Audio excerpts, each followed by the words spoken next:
બંધ કરી દેવું સાહેબ, પણ હું તો શું કરું? બંધ કરી દેવું સાહેબ, પણ હું તો શું કરું? કોને મારી હતી? મારો બહેન મને આંખમાંથી લોહી કાઢી નાખ્યા હતા. શેના માટે? બસ મેં આ કપડા કાઢ નાખ્યા ને એટલે, અને એમ કે 5-6 લાખ રૂપિયા તો મેં ઈ માણસ પાસેથી પડાવી લીધા, બરાબર. પછી પાછી 10 લાખની માંગણી કરી, એટલે કે મારા મમ્મી પપ્પાની લોકો મને કરાવે તો પછી હું શું કરું? 10 લાખ રૂપિયા નાખી દીધા, એટલે પછી ઉઠાડી દીધી કે નહીં. પછી તારે તો ભણવું હતું ને? હા, મારે ભણવું. તારે ભણવું તો એટલે તને ઉઠાડી મૂકી, બરાબર. એટલે તારી આવી જિંદગીમાં તને નાખી દીધી. પછી શું થયું? પછી ક્યાં ક્યાં કેટલી જગ્યાએ પધરામણી કરી? એવી તો ઘણી જગ્યાએ. 3 વર્ષના હતા ત્યારથી આજ મારા 17 વર્ષ. 3 વર્ષથી અહીંયા સુરતમાં અમુક જગ્યાએ ગયા ને? અને ત્યાં પૈસા તો આપે ને તમને?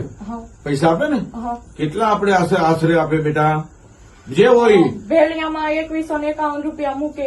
પછી કદાચ કીધું હોય કે માતાજીના નિવેદના હાથે તો એ બધા મૂકે. એટલે 21,000 10,000 કેટલા? એવી રીતે 11,000 કોઈકને વાળંદનું કીધું હોય કે આ તે તો એના 11,000 21,000 એવી રીતે કે ને? 21,000 ને તમને રકમ તો આવે છે ને મારી દીકરી? ભલે તમને પધરા, ભલે તારો તું ત્યાં બધું ધૂળ ને બધું કહે. હે બેટા? બેટા મારી નવી જિંદગી ચાલુ કરો. જ્યાં ઈચ્છા છે દિલથી? આ લોકોએ ધંધો જ કર્યો. હા, એ શું દિલથી ઈચ્છા છે ને? બોલ ને. 3 વર્ષના હતા તે વર્ષનું આ વસ્તુ કરાવેલું હતું. કરાવ્યું છે ને તને? વરાણે જ કરાવ્યું. 3 વર્ષની હતી ત્યારથી આ કપડા પહેર્યા, એટલે પછી મને કોઈ જાતની ખબર પણ નથી. બંધ કરી દેવું સાહેબ, પણ હું તો શું કરું? તને પરાણે કરાવે છે? ના, પણ હવે 3 વર્ષ આ કપડા પહેરીને આ કરીએ છીએ. હું 3 પોલીસ સ્ટેશન ખીચામાં છે.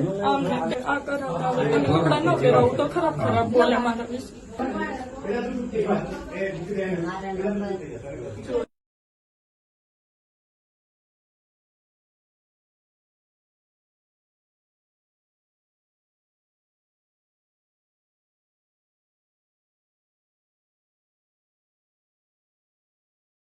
આજથી જાનું ને કાંઈ પણ દોડવાનું પધરામણી બધું બંધ. આજથી જાનું ને માતાજી તરીકે બધું બંધ. સુરત લેકવ્યુ સોસાયટી વેલંજા ગામની પાછળ વેરાઈ માતાજીની મંદિરની પાસે છેલ્લા 10 વર્ષથી ઘરમાં મોગલમાનો, ચુડલમાનો અને મામાદેવનો સ્થાનક બનાવી અને લોકો સાથે શારીરિક, માનસિક, આર્થિક શોષણનું કામ કરતા હતા.